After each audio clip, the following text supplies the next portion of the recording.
Hello everyone and welcome back to Radiant Moon Tarot. Today we are doing an unboxing and walkthrough and getting our first impressions of the Time Traveler's Oracle. This is by Denise Linn, 44 card deck and guidebook. So let's crack this thing open. It looks like when they packaged it. We've got some upside down stuff going on here. So the back of the deck is a little bit shiny here. So let me just crack this open, and yes, I'm going to use my nails as a tool, but let's get that shine off of there. All right, so the back of the box, very nice, two-piece sturdy box, gotta love that. The Time Traveler's Oracle, a mystical adventure through space and time beckons you. Each journey through the deck can activate secret messages from the depths of your soul and from the universe.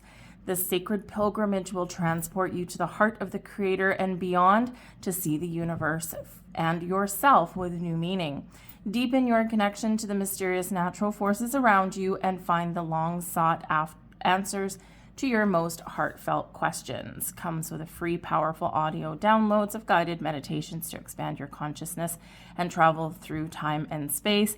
Cool. All right. So US dollars is $24.99, $33.99 Canadian. And let's just open this up. All right. So, okay, there we go. So, as you can see, two-piece box, very nice. Travel through time to awaken your inner oracle. Beautiful inside of the box on that one.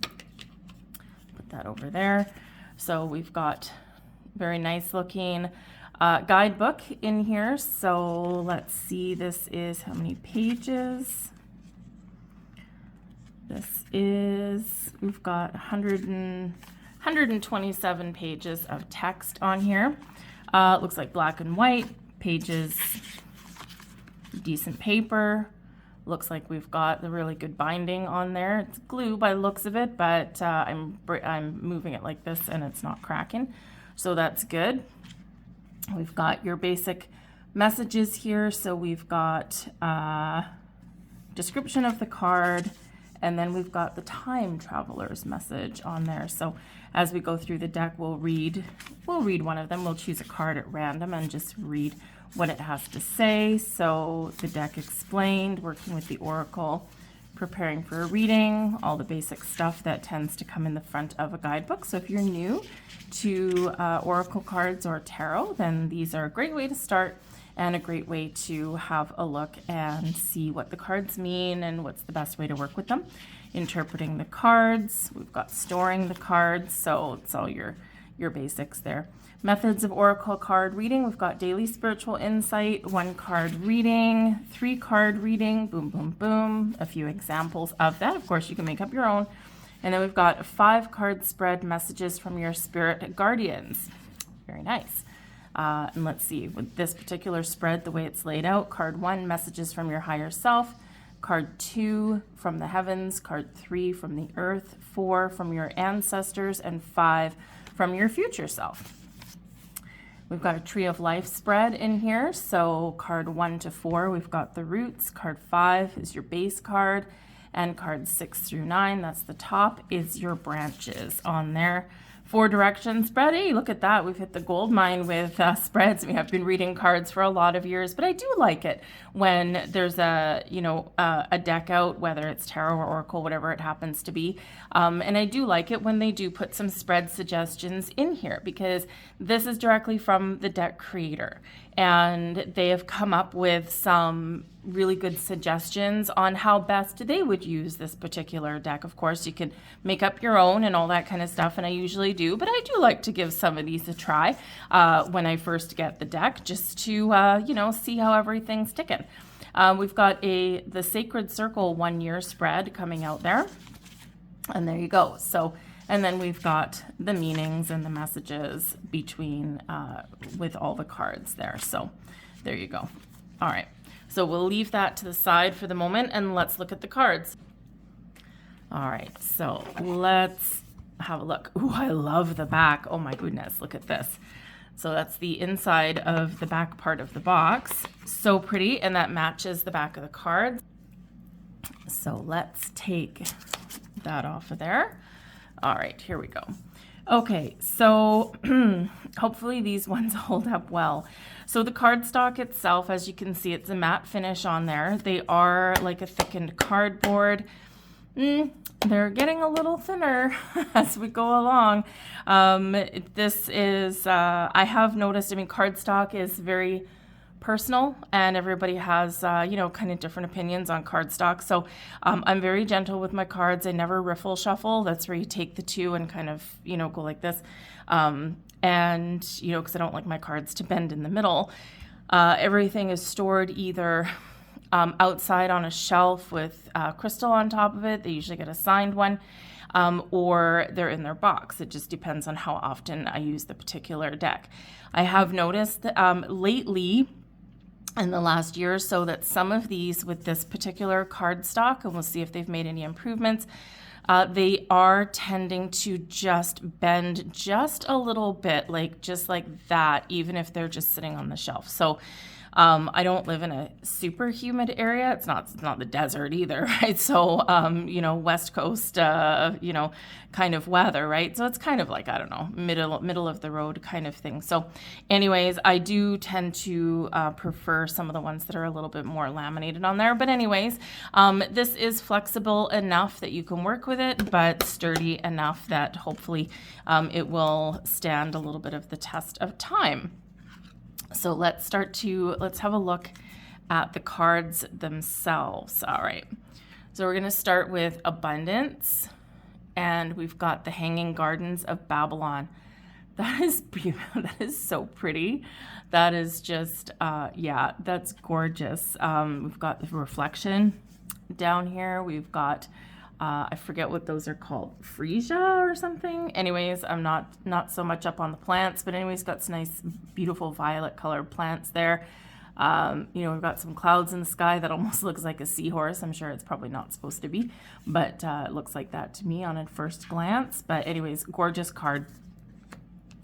Card number 2, and the card actually does have a number on it. So number 1, abundance. Card 2, we've got activation, humans discovering fire in Africa. How historically accurate this is, I don't know. Of course, our discoverings of our human ancestry continuously get updated from time to time, so take it as you will. But that's what this card is, discovering fire. Card 3, adventure, the Silk Road, Inner Mongolia. Mr. Camel on there. We're going through the desert. A little bit of an adventure. Card 4, we've got boundaries with the Great Wall of China. Look how pretty it is. Like, let's just appreciate that for a minute, right? We've got all these beautiful blossoms around here, probably some cherry blossoms, whatever they happen to be. We've got this beautiful, vivid light coming out of the sky, right? And then we've got this wall there, so boundaries. So that's actually kind of an interesting way to connect with history and to recognize some boundaries, right? This is my side, that's your side, and thou shalt not cross. Let's see, we've got 5, breakthrough, the moon landing. And there you go. Welcome all the conspiracy theorists out there. But anyways, however, our written history is the moon landing. So there you go. But this is beautiful on the card as well, right? We've got, you know, some beautiful, not sure what that is, the Milky Way, maybe, I guess. You know, we've got the astronaut on the moon. They've captured the reflection in the visor there as well. So a breakthrough, right? You know, I mean, that is a breakthrough. Number 6 is chaos. Very interesting, actually, that they have number 5 as the breakthrough and number 6 as chaos. And, you know, I mean, I guess in some ways that could certainly make sense, right? Because first we have a breakthrough, we have an epiphany, we have an idea, and then we make change, right? So it's just interesting the way they do have it numbered because, of course, 5 represents obstacles, challenges, and exciting opportunities for change. And then 6 is kind of where, you know, things kind of fall into place for us, right? So anyways, it's just how the deck is numbered, I'm sure. It kind of throws a little bit of numerology for a loop, just a fraction. But anyways, we've got chaos here with Vesuvius. Again, beautiful, beautiful card. We've got the explosive volcano in the back. And look how they've captured the ocean here. They've even got, like, you know how it gets blue towards the shore, towards the beach there. They've got that beautiful turquoise, and then it gets deeper and darker as it goes along. They've got the reflection of the volcano right there in the water as well. So kind of cool. 7 is communication. The Oracle at Delphi in Greece. My dad was just there. Went on some tour, so it was pretty cool. Got some great pictures from that. But the Oracle at Delphi, really cool Greek mythology, if you've ever gotten into that. But yes, communication is there. Communication in your 3D world and your 5D world. 8 represents courage, Vikings in the new world, right? Setting forth, setting sail, going, exploring. We gotta have courage to do that. Creativity, the Venice Renaissance in Italy. Beautiful. If you've never been to Venice, it's a really good experience, a really good experience. It's, well, of course, been sinking for a long time, but there's so much cool stuff. Stay away from the major touristy stuff and, you know, go on a little bit of a detour. It's worth your while to do that. 10, we've got deliberation at the feet of Lao Tzu, China. Got some storks, stork kind of things in the background there, typically representing some change or delivery, maybe delivery of a message. Some cherry blossoms down there, beautiful. And we're just sitting, we're contemplating. Lovely. 11 is expansion, planet Jupiter. Oh, we love Jupiter, don't we? Jupiter always wants to bring us something, but Jupiter expands everything it touches, right? So the good and the bad. Things can get explosive, but this is where we get growth and wisdom. This is where we, you know, sometimes find our good fortune, right? So Jupiter is an awesome planet that is there for us. 12, exuberance, the Roaring 20s in Paris. That looks like a fun time on that card, doesn't it? Right? Look at that. It's a very joyous occasion, having fun. 13, flexibility, a prehistoric bamboo forest in Southeast Asia. Tiger. 14, the flow. We've got the River Nile in Egypt. Bucket list item for absolute sure. Not necessarily so much interested in Cairo itself, kind of a little bit busy for me, but Alexandria and the Valley of the Kings and all that kind of stuff would be pretty cool. But a cruise down the Nile River would be awesome. But anyways, but we've got all of this ancient kind of looking boats and the Nile and stuff. Too bad it didn't quite look that way, but it's gorgeous, gorgeous card, right? And of course, flow down the river. 15, focused, Shaolin Temple in China. There we go. We're focusing, getting ready for a battle, getting ready for something, training, right? So we're focusing on the task at hand. 16, freedom. 1963, I Have a Dream speech. Most people are familiar with that one. Card 17, grounded, Uluru in Australia. Sacred ground, right? Again, gorgeous. It almost looks like a photograph. It's not, but I don't know how they make these or generate them, but it's gorgeous imagery. 18 is growth, the Amazon rainforest in Brazil. We've got a little predator lurking in the background there. But it's beautiful. We've got a waterfall in there. We've got a toucan Sam there. We've got a little predator under there. It's an alligator or a crocodile, whichever one they have down there. I'm not sure. Flowers, waterfall, you know, Black Panther. We got something over here, not sure what that is. It's a beautiful card, like really is. 19, happiness, Shambhala in the Himalayas. Beautiful. I think my sister went there actually. Beautiful card though, very colorful. Beautiful piece. It looks like a peaceful kind of river or stream coming out of there. Happiness. Card 20, we've got healing, the dream temples of Asclepius, thank you, in Greece. Tongue twister, that one. Gorgeous. gorgeous card. Look at the light emanating out of there.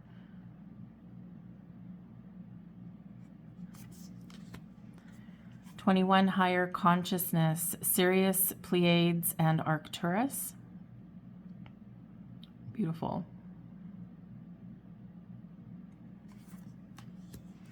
21, leadership, ancient Egypt. I've always been very fascinated with ancient Egypt. But look at, we've got beams of light coming out of the top of each pyramid. Right? Kind of like, Luxor in Vegas, if you've ever been there. But Luxor in Egypt is probably even more mystical and magical.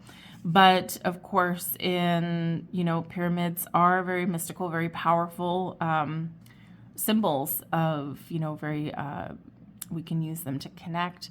We can use pyramids to meditate. Power generators, right, is what they are. So leadership in that one. 23, life force energy, the Maasai in Africa. I think he's got his back to the lion. He's on the ready, but he's like, I've got the power. Interesting. 24, we've got light, angelic realm, beautiful. I don't even know if the camera does it like justice. That is absolutely gorgeous. You can drink in that energy, drink in those colors, beautiful aquas, whites, blues. You've got an angel in the background. So beautiful light from the angelic realm. 25, love, the Taj Mahal, India. We've got like, so they've got like this, I'm not sure if it's like a water fountain or just a man-made water feature, whatever it happens to be. But in the reflection, we've got the reflection in there. And it looks like we've got, it's a reflection of the sky, but it's got like a little bit of a rainbowy kind of hue to it.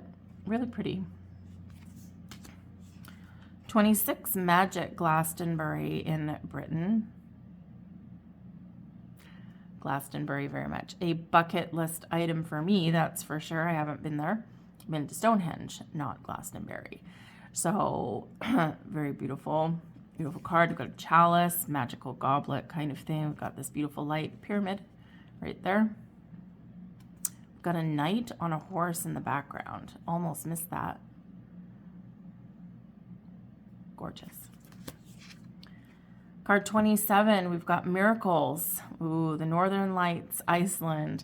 And if you've, as I do this reading, it's the, where are we? The beginning of June in 2024, as I look at these cards, beginning of June 2024. And in May, we've had some spectacular events, at least in North America, where so many people have been able to see their northern lights, even down into like California and things. And it's just about all these solar flares and solar storms that we've had going on. And they're very beautiful. They're very magical. They're awe-inspiring, if you've ever seen them.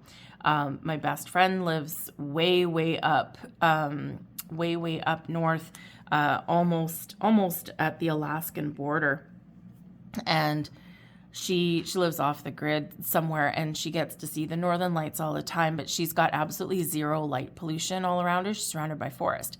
And when she sits out there, she says when the northern lights really do hit, they sit out there, they build a bonfire, but they sit with their back to the bonfire so it doesn't ruin their vision. And she said there's actually like an electricity in the air. You can feel the crackle. And so anyways, so I would love to go up there and visit when they have the next major solar storm. But anyways, miracles, right? Awe-inspiring energy. 28, we've got patience under the Bodhi tree in northern India. Very calm energy.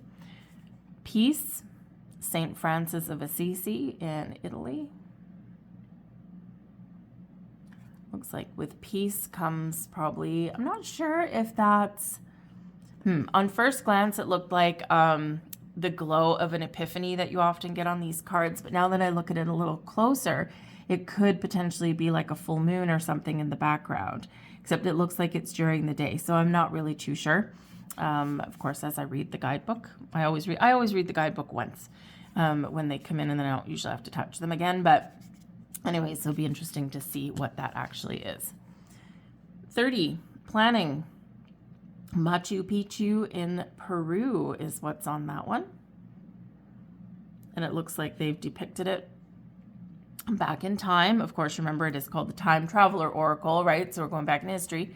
But Machu Picchu, right? One of the little mysteries of the history of humans, right? Where did they go? Why did they build something at the top of the mountain? Probably for safety and to protect their city, right? But anyways, I'd love to go there. 31, playfulness, Woodstock, New York. Party on. There you go. Very fun, very vibrant energy, right? Very freeing. It's like, oh yeah, we're just out. We're having a good time. We've got our Volkswagen bus in the background. I used to have one. You know, peace sign on there. We're just living free, having a good time, not worried about anything. Playfulness, right? Fun card. 32, power, the dinosaurs in the Jurassic period. Look at that. Oh, and I don't know if you can see. So we got this Brontosaurus. Yes, I think so. Brontosaurus on there. But it's got this, the way they've done like the skin on this guy, it's like very iridescent. It's got like this little kind of pink and iridescent kind of greenish blue hue. It's kind of cool.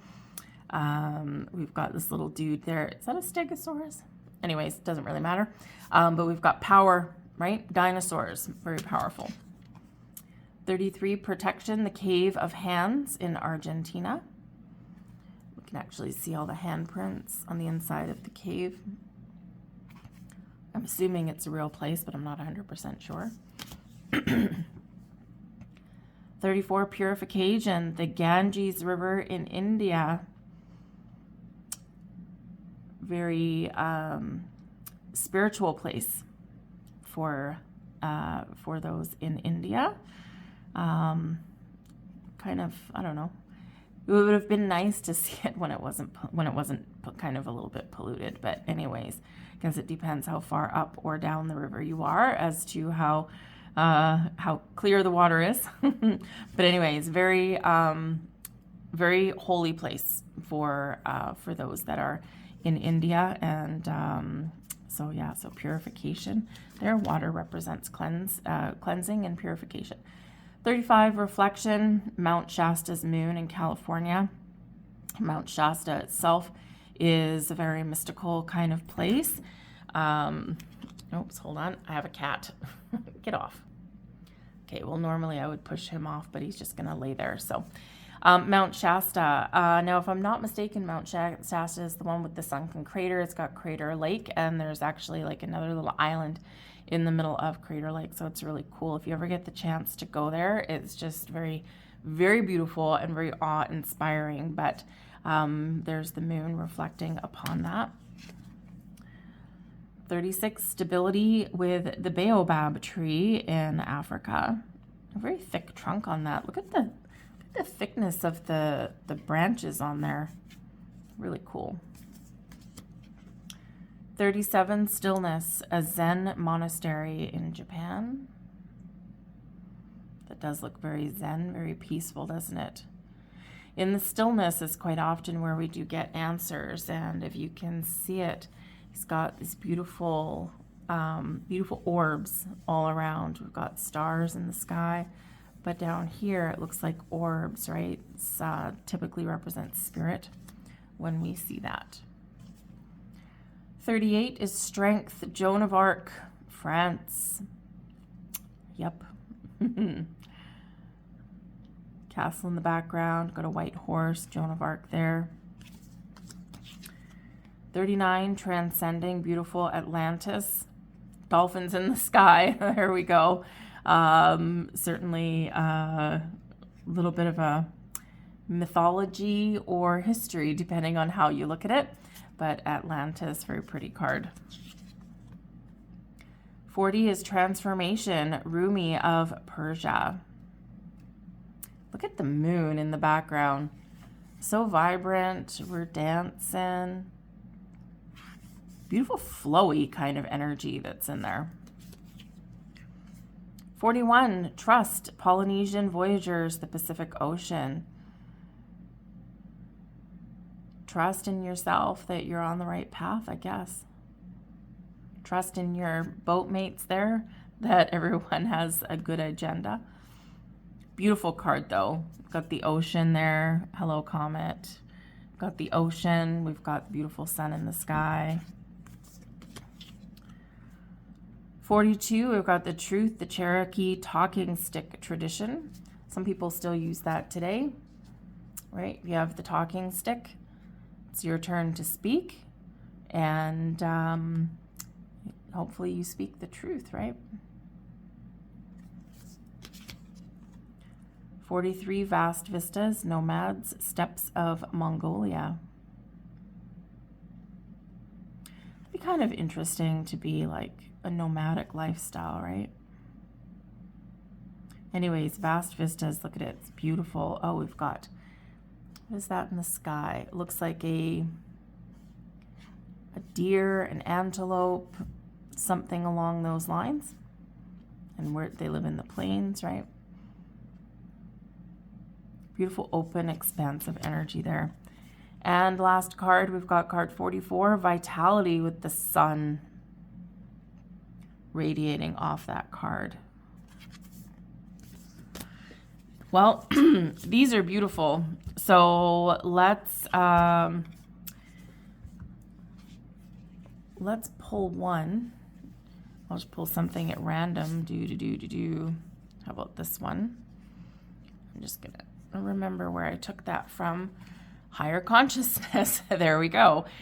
Sirius, Pleiades, and Arcturus. So let's pull this from the book if you want to stick around, and we'll get an example of one of the messages coming through. I love that this one's come out. All right. Higher consciousness. Here we go. Messages from Sirius, Pleiades, and Arcturus. Many souls did not originate here on Earth. Some were seated in different dimensions and different star systems. Many mystics and indigenous origin myths tell of their ancestry in the stars. The Australian Aborigines have an oral tradition that speaks of their ancestors coming in from the Pleiades. The ancient Egyptians built pyramids to align with the Sirius constellation. The Maori of New Zealand speak of communicating with Sirius and the entities there. The famous mystic Edgar Cayce said his soul originated on Arcturus, which he said was one of the most advanced civilizations in our entire galaxy. You and I decide we want to experience those dimensions in the same way that the ancient people did, so we travel to the stars. We jump from Sirius to Pleiades and then on to Arcturus, having exciting adventures along the way. As we enter into the rarefied frequencies of each of these places, it's abundantly clear that their healing vibration and energy is higher than on planet Earth. What we feel, however, isn't physical, but a profound shift of consciousness. There are no boundaries for the soul. The Time Traveler's Message. This card urges you to step into an elevated consciousness and rise above the personal challenges and grievances. In observing challenges from a higher frequency, healing unfolds. This card also carries the energy of Mystic Sage. When you raise your frequency, it's much easier for your crown chakra to open and connect you to higher frequencies. Your intuition is expanding. Trust it. Beneath the surface, all is well. This card will also appear when entities of higher frequencies and from the inner dimensions are reaching out to you. These wise beings in spirit are working with you to resolve physical and emotional challenges. Listen with your heart. When you get caught up in life, take a moment to look at the stars. Simply being open to star energy can change everything. Wow. Love that. Love that. So there you have it. I'm going to leave that there. Okay. So I am very much looking forward to working with this deck. As you can see, it's regular oracle sized card, right? So if you've got smaller hands, that's how big it is on my hand. I've got fairly long fingers. If you have smaller hands though, and you find it difficult to shuffle, like say this way, like I said, I never riffle shuffle my cards, which is where you do it that way. That's not for me. Ruins the cards actually. So if your hands aren't big enough to shuffle this way, try turning them that way. All right. Anyway, so that is the Time Traveler's Oracle. Let me know your thoughts down below. Did you enjoy this deck? Does it speak to you? What do you think of the imagery? What did you think of the description and the messages from the card that we pulled? I still love that card. That's the one that spoke to me. Awesome. But do you have it? What do you think of it? Have you been working with it? I would love to know. Drop me a line in the comments section down there. I will also put the link to purchase down there as well, so save you a little bit of searching for it. But I thank you guys for watching. Catch you later. Bye.